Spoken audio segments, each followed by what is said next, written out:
Well, greetings and salutations, everybody. Welcome to the John Campea Show here on my YouTube channel. I'm, of course, your host, John Campea, and it is an honor and a privilege to welcome you to the best damn movie-related show on the internet, where we talk about all of our favorite things, movies, a little bit of television, maybe even a little bit of some other things now and again in there, too. Now, we got a whole bunch of stuff to talk about here today.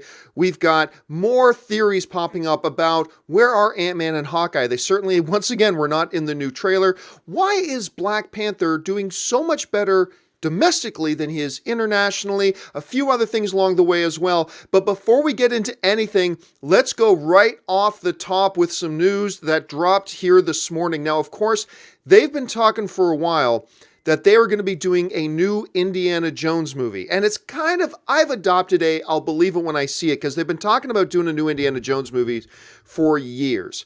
And let's face it, as great as Harrison Ford is, he's not getting any younger to play some kind of iconic action hero and things like that. Well, apparently we can put all that to rest, because according to Steven Spielberg now, they are going to start shooting Indiana Jones 5 in April of 2019. So next April, almost a year from now, they're going to start shooting Indiana Jones 5 in the UK. Now, it should be pointed out, and it seems like we can't talk about in any potential Indiana Jones story without mentioning and pointing out this fact.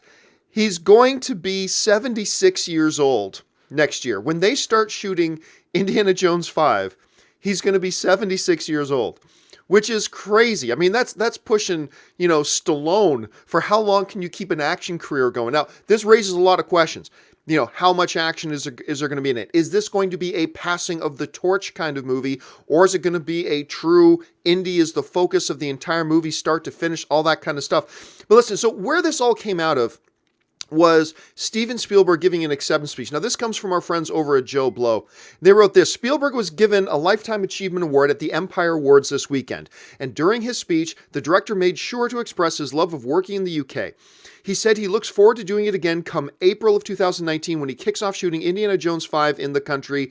Tea and biscuits for everyone, and Spielberg is quoted as saying, "It's always worth the trip when I get to work with this deep bench of talent coming out of the UK. The actors and crew, the chippies, the sparks, the drivers, everybody who has helped me make my movies here and will continue helping me make my movies when I come back in April of 2019 to make the 5th Indiana Jones movie right here." Now, apparently July 10th, 2020 is when the movie's going to come out. Now, everybody is kind of holding their breath a little bit because, our last return to Indiana Jones and the Nuking of the Fridge, didn't go over super well with a lot of people. I still kind of contend that Indiana Jones and the Kingdom of the Crystal Skull really isn't that bad of a movie. It was a bad Indiana Jones movie, but I've always kind of contended it's not a bad movie. Like, the example I always give is, if you change the title of it from Indiana Jones to Dr. Morgan and the Adventure of the Jungle, if you just change it and it's not Indiana Jones, it's not a bad little adventure movie. But it just kind of fell flat as an Indiana Jones movie. It didn't live up to those expectations and the standards that they've set with the Indiana Jones films. But still, we've got Spielberg coming back. We got Harrison Ford coming back. It's going to be interesting to see if George comes back, if Lucas comes back and gets involved in any way. Because, of course, he was instrumental. He was the main driving force between the first 3 Indiana Jones films and, unfortunately, the 4th one. But the first 3 are great. So it's going to be interesting to see if they get him involved at all. I highly doubt George Lucas will get involved with Indiana Jones, but it's going to be interesting to see if he has any involvement whatsoever, since we got Harrison and Spielberg coming back. So we're going to keep our eye on this. It is a developing story, obviously, but Spielberg has announced April of next year, they start shooting Indiana Jones 5 with a 76-year-old Harrison Ford. I would be lying if I said I wasn't looking forward to it, but I still have some questions. What do you guys think about all this? Jump down to the comment section and leave your thoughts. All right, now before we get into the main topics today, and the main topics, of course, emails that you guys send in to me, I like to make sure that if you watch the John Campea Show, you get caught up on all the stuff going on in the world of movie news, even if we don't have time to go in depth about it. So this is a little segment we call the Movie News Feed. Check it out. First up, according to reports, Universal Studios and Legendary Pictures have set a June 12, 2020 release date for the upcoming Dwayne "The Rock" Johnson film titled Red Notice. Red Notice refers to the most serious of the 8 Interpol notices, talking about the arrest of wanted criminals. Johnson is said to be playing an Interpol agent after the most wanted art thief in the world. Said to be making close to $20 million for the film, Johnson will be re-teaming with his Central Intelligence and upcoming Skyscraper director, Rawson Marshall Thurber. Dwayne Johnson is simply the biggest movie star in the world at the moment, and he also seems to be the absolute busiest too. Next, we previously mentioned that actress DeWanda Wise has to step down from her role in the upcoming Marvel film Captain Marvel due to scheduling conflicts with her Netflix series She's Gotta Have It. And now, it looks like they've found her replacement in actress Lashana Lynch. Lynch has most recently appeared in Noel Clarke's film Brotherhood in 2016. Captain Marvel will also star Brie Larson, Samuel L. Jackson, Ben Mendelsohn, and Jude Law, and will hit theaters on March 8, 2019, less than 2 months before the premiere of Avengers 4. Next up, the upcoming thriller movie Searching has just been given a release date of August 3rd this summer. The film stars John Cho from Harold and Kumar fame and Will and Grace's Deborah Messing. Searching follows a desperate father who is looking for his missing teenage daughter. After a local investigation is unsuccessful, David, played by Cho, decides to search the one place nobody has looked yet and the one place we all keep our secrets. The film will open up on the same weekend as other notable movies like Disney's Christopher Robin, Lionsgate's The Spy Who Dumped Me, STX Films' Mile 22, and 20th Century Fox's The Darkest Minds. Next, you know how we've all been asking for Shia LaBeouf to write a movie based on his own life and childhood? No? Yeah, me either. But regardless, it's coming anyway. According to Empire, Shia will be playing a version of his own father, and they've just cast actor Lucas Hedges to play the younger version of Shia. Hedges has recently appeared in some powerhouse movies like 3 Billboards Outside of Ebbing, Missouri, and Manchester by the Sea. The film is said to chronicle the tough childhood and even tougher 20-something life of one Otis Thort. A rising star on TV at the age of 12, his life revolves around his ex-con father, James, played by Shia LaBeouf, who also happens to be a recovering drug addict. While he has charisma to spare, he's not much of a dad. The story will then catch up with Otis at age 22, who is now a train wreck himself. Unemployable in the film industry thanks to his bad behavior, he's diagnosed with childhood PTSD. And then his father James comes back into his life. Look, I've got to admit, I am kind of morbidly curious to see how this one's going to turn out. Next up, Deadpool is about to have its Chinese premiere. No, not Deadpool 2, Deadpool. Yes, the film that actually opened over 2 years ago is finally about to make its debut in China. According to reports, the movie will play at the Beijing Film Festival, which takes place April 15th to April 22nd, and Chinese audiences will finally be able to see Deadpool on the big screen during that week-long period. Though China never officially gave a reason for not playing the movie, many in the industry concluded that the film was too quote-unquote sexy and too subversive for the regulators' definition of mainstream acceptability. Why the film is suddenly acceptable now is kind of a mystery, but hey, I'm just glad that fans over there are finally going to be able to see it. And finally, as most of you know by now, a new Lord of the Rings TV series is in development at Amazon, and while we all probably figured it would be expensive, I don't think any of us thought it would be this expensive. According to reports, the series is going to cost Amazon more than the cost of the original Lord of the Rings films, coming in the neighborhood of $500 million. You see, Amazon is said to have paid over $250 million just for the rights, and now will fork over another $250 million just to produce the series. Some people, like myself admittedly, thought that this would be a cheaper version of Middle-earth, but I guess we were wrong. Here's hoping it can turn out even half as well as the original movies did. And that will do it for today's installment of the Movie News Feed. All right, and now you are all caught up on everything going on in the world of movie news. I know. You guys, as soon as this show is done, you are rushing over to Fandango and booking your advance tickets for that Shia LaBeouf semi-autobiographical movie. I know.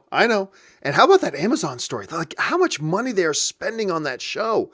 Like, they're clearly going, like, way all in on this show. So this can be interesting to see how that kind of turns out. All right, guys, let's get over to the main topics, or the topics that you guys email into me. How do you email in a question or a topic for the John Campea Show? It's simple. You just email me anytime at john@thejohncampeashow.com. Put the word topic in the subject line and make sure you keep those emails to 90 words or less. And our first email today Comes to us from our good friend and Patreon supporter, Mr. Moody, who writes, I was wondering, is Jumanji Welcome to the Jungle the biggest surprise of 2017? I enjoyed the movie, but I never thought in my wildest dreams it would make over 900 million at the worldwide box office. What do you think, sir? And yeah, I mean, Jumanji Welcome to the Jungle. I mean, look, it's got The Rock, it's got Kevin Hart. It's a recognizable IP. You know, the name Jumanji is just a recognizable IP. So you kind of figured it would make money. But when I thought it would make money, I'm thinking $475 million, $500 million. Like most people were thinking, like, yeah, it's going to make some money. It's going to do it right. It's approaching $930 million. Now, it looks like it's not going to cross the $1 billion mark, but whatever. No one ever thought this thing was going to come anywhere close to that mark, like anywhere close to it. So listen, I decided that in talking about the whole Jumanji thing, I thought I would reach out to a friend of mine. A true story. When I first moved to Los Angeles, my very first live broadcast show that I did was out of a company in Calabasas at the studio out there. And a couple of the engineers were these brothers by the name of Benny and Rafi Fine. And if you recognize those names, because they are now probably amongst the most popular YouTubers on the planet, the Fine brothers. And one of my original producers was a guy by the name of Soul Video. His real name is John Green, but he was going by his online handle Soul Video. And of course, he went off with the Fine brothers. Soul is now probably one of my best friends in Los Angeles, and he's the vice president over at Fine Brothers Entertainment. These guys have their fingers on the pulse of pop culture and what's going on. He's also, Soul is just one of the smartest dudes that I know. So I decided to reach out to him, since he and I actually went to go see Jumanji together, talk about why does this movie succeed so well? How did it become such a big surprise? So here, this is a conversation with me and Soul. Okay, so when Jumanji was coming out, a lot of people thought, a little bit myself too, is like, come on, is this really a remake we need? And maybe because it's got The Rock, it's got Kevin Hart, it's got Jack Black, maybe it'll make a little bit of money, but almost $930 million. Nobody saw this coming. From your point of view, you know, somebody plugged into social media, plugged into the pop culture the way you guys are. What was it about this film that plugged in with people so much that made people appreciate it and go back to it multiple times?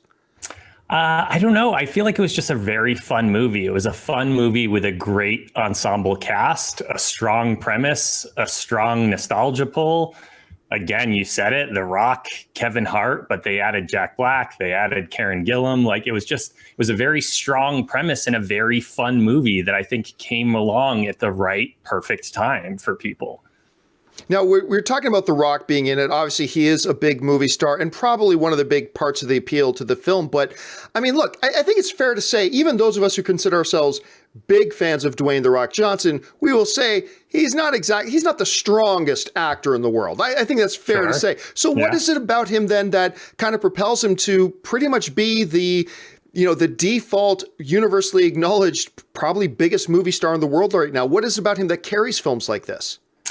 I think the fact that he's so self-aware, he's so hardworking, he's such a nice guy. Like, I think he himself would admit to you that he's not the best actor. And he would admit to you that, you know, he's very lucky, but he combines that with a tireless work ethic that I think a lot of people kind of aspire to. He's kind of like, and he's got this rags to riches story that he kind of, and reminds people of constantly on social media. So a lot of people, I think, see potentially the best versions of themselves in him. And then also they just appreciate the attitude that he's maintained while at the top.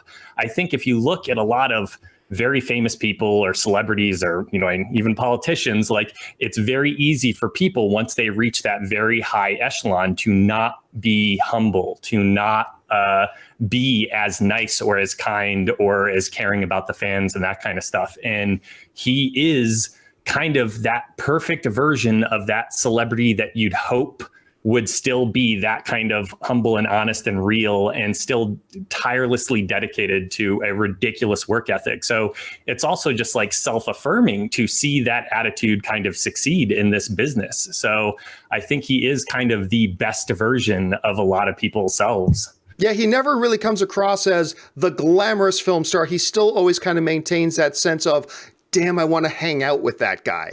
Yeah, and he's he is constantly promoting those around him. He is constantly promoting his supporting cast. He is so thankful for the people around him and his team, whether it's at his production company or the people that he works with at the movie studios. There's this attitude of, and be the guy that you want to be around. And I feel like he is that guy that studios or other production companies or networks just want to work with, because he is so positive, because he's so hardworking. He just kind of in rising seas, raise all ships, or whatever that saying is that I'm butchering. Right. I feel like he is that rising sea. He will make everybody kind of feel better and have fun. And I think, and it's always a little hit or miss with maybe some of his bigger, major box office pictures. Right. But I think with Jumanji especially, it was kind of a perfect storm. It was a perfect storm of a lot of things. They, and he and Kevin Hart had teamed up before, but certainly not to this level of success. And so you add in kind of known comedic personalities like Jack Black and a bankable, nostalgic pull of a Jumanji, a movie maybe, people had loved or had fond memories of. And it just kind of a weird, a weird story, and all those things came together to really crush it out of the park in a way that I admit too never saw coming.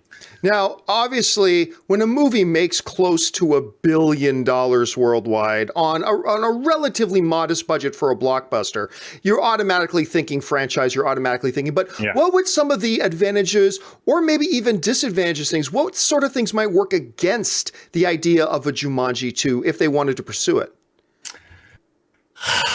I don't know. I don't know what works against $1 billion sequel. You know what I mean? It's you're okay, so if we really screw this up and we only make $500,000 or $500 million, I'm not sure. It's a premise that I wasn't sure was going to work the first time. Even the loose, we were joking about it when you forgot about the entire opening sequence of the movie tonight, right, where the game kind of gets jealous that a modern teen doesn't want to play with a board game anymore, so it transmorphs into a video game, and then that video game gets smashed again. Is it going to come back as Oculus Rift or something, and now it's VR, and now we're all stuck in VR? I'm not sure, because you'd think if it comes back as a sequel, well, don't they want to bring The Rock back and Kevin Hart? So they want to bring the characters from the game back again, I guess. I'm not sure. I mean, but then again, the premise wasn't, necessarily that strong going into the first $1 billion reboot of this. So I'm not sure the premise has to be strong going into the sequel. I think people honestly just want to see this ensemble again in some ridiculous environment that's trying to kill them. I think that's all they want to see. Who was the guy? I keep forgetting where we've seen him. The guy who was their kind of guide in the game. The guy who welcomed them to Jumanji. The only way I could see a sequel movie is somehow, some way he comes into the real world to tell the kids Jumanji needs you again, or something like that. I got it. They get the rest of the Jonas Brothers, okay? The rest of the Jonas Brothers team up, and they're the enemy. They're kind of this evil group villain, and they've got to beat them in a talent competition to get out of the VR world. Gold. It's one of you've just made the next $1 billion film. Listen, thanks a lot for joining me, Soul. If people want to follow you on Twitter and find you online there, where can people find you? The John Show. And where can people find your guys' work over there at the Fine Brothers? Oh, just search either FBE on YouTube or Kids React or Teens React or my personal favorite, Elders React. If you ever wanted to see senior citizens trying and failing in video games in a really fun way, check out Elders React. All right. Thanks a lot for joining me, Soul. All right. Bye. All right, special thanks to my buddy Soul Video, Vice President over there at the Fine Brothers, for joining us for that. And so, basically to answer the question, was Jumanji the surprise hit of 2017? I don't see how you say any other movie beats it as far as being a surprise hit. Closing in on $1 billion, may not reach it, but what a hit film for them. All right, let's move on now to the next topic that you guys emailed in today. And the next one comes to us from Yash Rajput, who writes, since Hawkeye and Ant-Man are missing from all promotional material, also Jeremy Renner and Paul Rudd's name is missing from the official poster, I think this is The Force Awakens Luke Skywalker situation. They don't have a major role in Infinity War, but will play a major role in Avengers 4. What do you think? And one of the big things right now that's going around is the whole theories about where is Jeremy Renner? Where's Paul Rudd? Where's Hawkeye? Where's Ant-Man on this? We know they're in the film. We've heard Jeremy Renner talk about how Hawkeye has his own mission. There's his own mission in the movie. We've heard some interesting theories about that. We know that this movie is leading into Ant-Man and the Wasp, which happens before the events of Infinity War, but I think then catch up with them. And I think that's going to lay some groundwork for Avengers 4, so they're going to be there. My best operating theory, and the best operating theory I've heard from most people, is that both Renner and Paul Rudd, Ant-Man and Hawkeye, have pivotal things to do in this movie, and showing anything of them in the trailers or marketing may be something that spoils what's coming towards the end of the film. That's my only really operating theory. Now, one of the best theories about Hawkeye that some of the fans on the live chat have given me has been that some people are floating the idea that Hawkeye's secret mission is tracking down and finding Carol Danvers, aka Captain Marvel. That's one of the best theories I've heard. Now, what is Ant-Man doing during the events of Infinity War? I'm not sure. Like, we know he's going to be in there. We've seen him on old magazine covers with the Infinity War cast, but now we're getting closer and they just seem to wipe him out entirely. But it's going to be very interesting to see what kind of role that these guys each play. All right, let's move on now to the final email question of the day. And the final emailed in question today comes to us from Michelle. And Michelle writes, "Love your show." Thank you so much, Michelle. I appreciate that. "My question is about Black Panther's worldwide haul. The movie is a financial success, obviously. However, I noticed that its international versus domestic percentage is lower on the international side compared to a lot of other high-earning MCU films. Any idea why this is? I would love your thoughts." Well, thanks a lot for the question, Michelle. And yes, Black Panther, to call Black Panther a smash success is an understatement, a massive understatement. The movie is brilliant. It's fabulous. I've had so much fun watching it over and over and over and over again. It's such a good time. Now, one of the kind of phenomena that Michelle's pointing out here is that with a lot of MCU films, we see that the domestic brings in a certain percentage of the worldwide total, maybe 40, maybe 35%. And then the entire rest of the world combined will make up maybe 60, 65%. Sometimes it's even a higher number. Because, it's the entire rest of the world versus just North America. And North America is the biggest box office source, obviously. But with Black Panther, it's a little bit different. Black Panther has made over $600 million domestically, but just over $500 million globally. Listen to that, just $500 million. You know how many movies would kill to make $500 million internationally? A lot. But anyway, so you actually have a situation here where Black Panther, a Marvel MCU film, is making more money just in the North American market than it is globally. Whereas a lot of other MCU films will make like 60% of their money, 65%, maybe even 70% in some cases, internationally compared to domestically. Why is that? Now, some people have suggested that it's a race thing, that, a lot of international markets just aren't ready to embrace a black superhero film. While there may be a little bit of that, I don't think that's the main reason. I think the main reason, and this obviously, a lot of this will go towards personal opinion. There's not a lot to back this up with. However, I think one of the bigger things that is contributing towards Black Panther doing, say, much better domestically than it is internationally is this.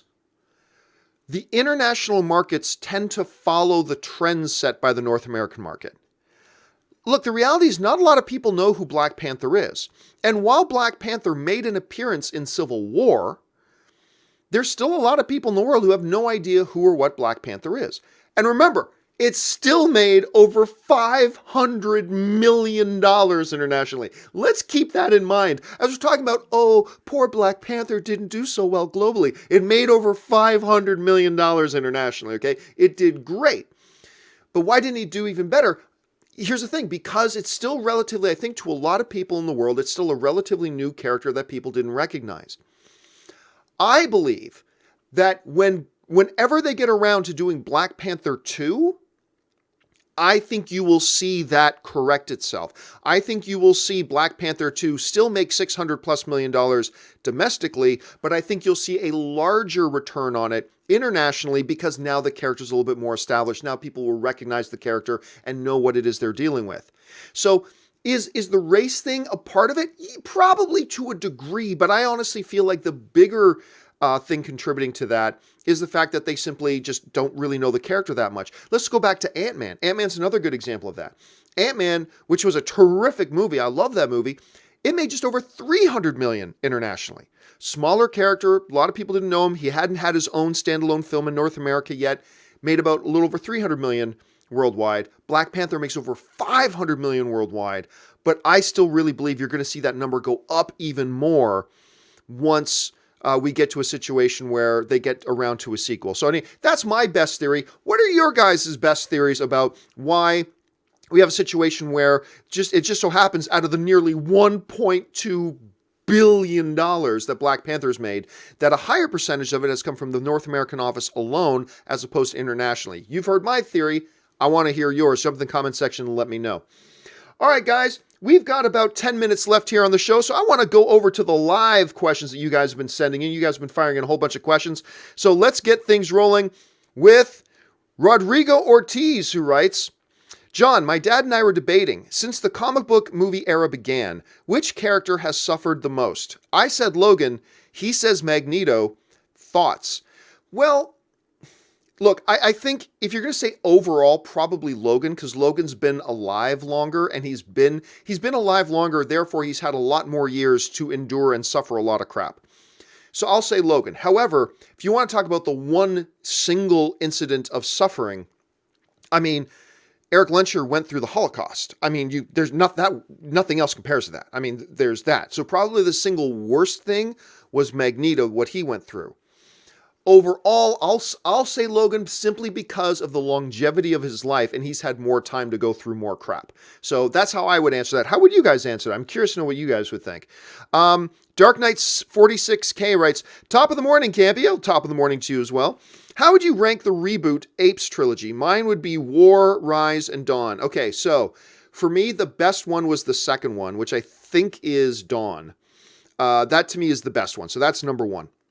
The next one is the original one, the one with James Franco in it. And then the third best one was the final one, War for the Planet of the Apes. I was a little bit disappointed in that film. I still liked it. I enjoyed it. It's good. But it was one of the most mismarketed, deceptive marketing campaigns I've ever seen. Like, the whole marketing campaign was promising war. There's so many shots and posters that are not in the movie at all. Like, that movie had nothing to do with war. The movie kind of promised, we're going to finally show you the war between the apes and the humans. And that is not in the movie at all. So that made me walk out a little bit disappointed. But still, it's a good movie. I enjoyed it. It's just I thought the other two were even stronger. So I'll say the second movie is the best, the original movie is the second best, and the third one is the third best. That's just my opinion on that. All right. It's Pookie who writes, rate porno title, Star Trek Into Dark Ass. That's not bad. I mean, there's of course Harry Twatter. That's a good one. You could sit around all day and make up porno title name spoofs of the original titles. So you could do that all day. It's a fun game, actually. Dakota Barbour writes, almost done watching I, Tonya. What a movie. No kidding.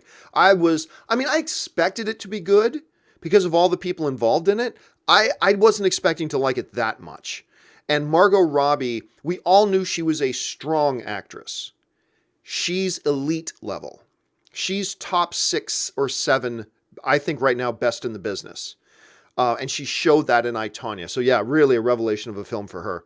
KW Garrett 83 writes, let's say MGM has you make The Anniversary 2. The Anniversary is a little indie film that I made a number of years ago. Which do you prefer? 0% Rotten Tomatoes score, but you make $5 million from it, or it's nominated for Oscar Best Picture and you make no money. Oh, I'll take the $5 million. Yep. I'll get over the 0% Rotten Tomatoes score. I will get over that.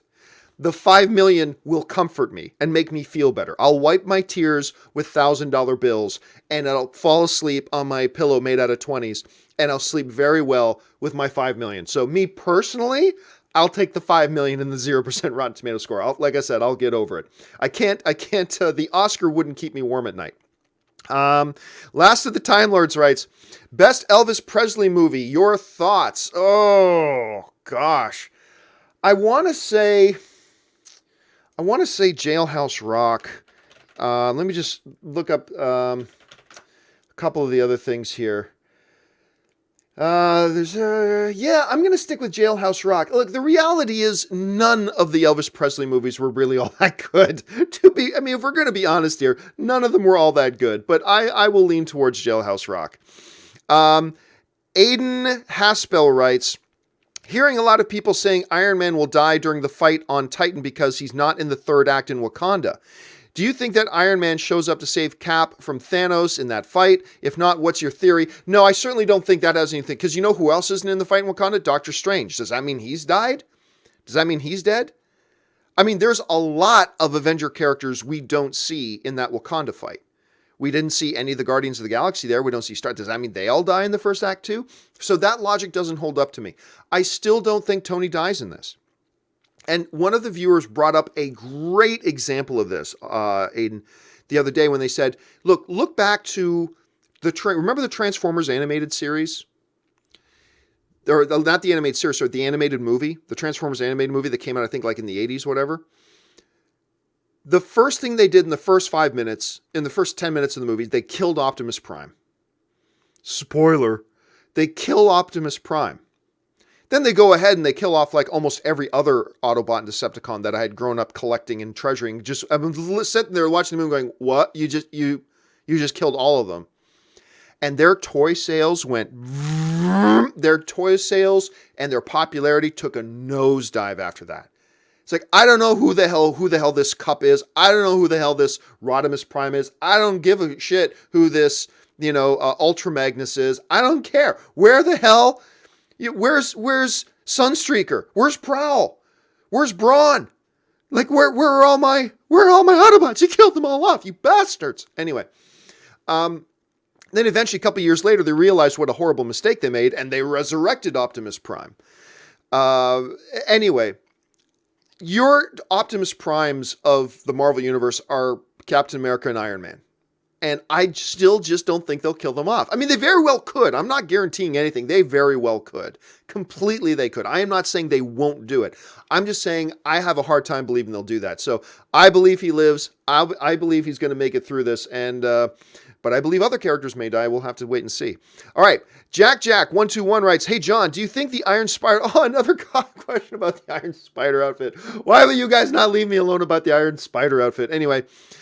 do you think the Iron Spider costume has a higher purpose, like slowly creating a Marvel/Sony distinction or more merchandising? Changing costumes does seem to be the Marvel trend either way. Yeah, I got no problem with changing costumes. Changing costumes is fine, but making a character from one of the coolest comic book superhero characters of all time in Spider-Man and turning him into Iron Man Jr., to me is not, that's not a distinction. That's just lazy. To me, it's just lazy. And yes, I know. Well, but they did it in the comic books. I understand that, but they've done a lot of stupid things in the comic books that you don't necessarily have to bring over to the big screen. And I've always just felt, and I love Spider-Man: Homecoming, love that movie. But one of the things that's always stuck me the wrong way is, so you're saying Spider-Man isn't cool enough? You got to make him Iron Man Jr. That's all it is. It's an Iron Man suit. It's exactly the same as the Iron Man suit. It's got all these built-in abilities. It's armor. It's got a built-in AI with a heads-up display that tells him all the information. He's Iron Man Jr. now. It's just that he shoots webs, and that drives me crazy. Let's see. Hijit Maji writes, your thoughts on Danny Boyle directing the next Bond film? Well, we've talked about that a number of times on the show. I'm a big fan of it. Danny Boyle is great. I knew it was going to either be Danny Boyle, Denis Villeneuve, or Christopher Nolan, and I was completely happy with any one of those three. Whichever one of those three worked out directing it, I would be thrilled with. It's Danny Boyle. Great. I'm thrilled with it. I think it's going to be great. Yang Kinirch writes, just saw Love, Simon. Really funny and a great story. I was late to Love, Simon. It's a nice story. It's funny because whenever you got movies that like thematically or about homosexuality or about a number of different things, I often question, and maybe I shouldn't, I question, okay, is this going to resonate with me or connect with me because I am a boring as hell heterosexual male. So I don't know if it's going to connect with me or I'll be able to relate, but you know what? It's a great story. And it's told in such a way that the characters, your heart goes out to the characters. They make the characters relatable. They make them, you feel a connection to them emotionally. They do a really good job with it. And it's a nice, I understand it's not going to be a movie that's for everybody. I get it. But it's a good story. And I got to admit, I really quite enjoyed watching it. He goes on to write again, hey, John, just curious about, was Avatar able to make almost $3 billion with an opening of only $78 million? Keep up the great work. Love your show. Yeah, Avatar is going to always be one of those movies that its ascent and its climb to being like the most dominant box office movie of all time is going to be a really interesting one always to look at, because it did not open big. Opened to sub $100 million. And that's why, like, when every movie comes out now that doesn't have a great opening, people always say, well, Avatar only opened to $78 million. Yes, but that's the 1 in a million exception. It is the exception that proves the rule. So yeah, I mean, it is always, it's going to be one of those just weird things. It just caught on, it picked up momentum, and then it rolled and rolled and rolled and rolled. You know, Titanic also didn't have the biggest opening. Another James Cameron film that's like the number 2 biggest box office film of all time. Also didn't have that huge of an opening.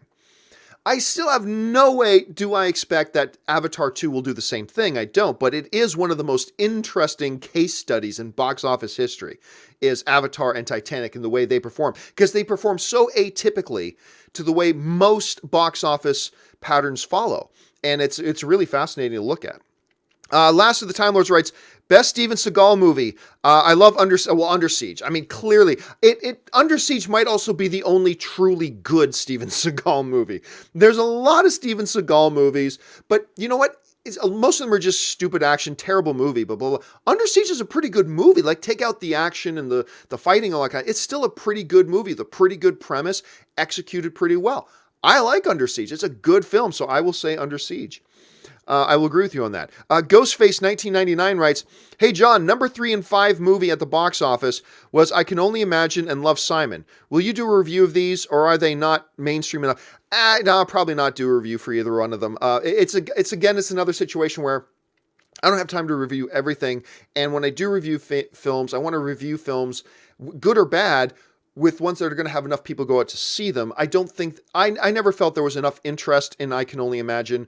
And I also didn't think there was enough interest in Love, Simon to really do a review of them. So, and they're already opened and in theaters now. So I tend not to do reviews of films that have already opened this past weekend and have already been in theaters for 3 or 4 or 5 days.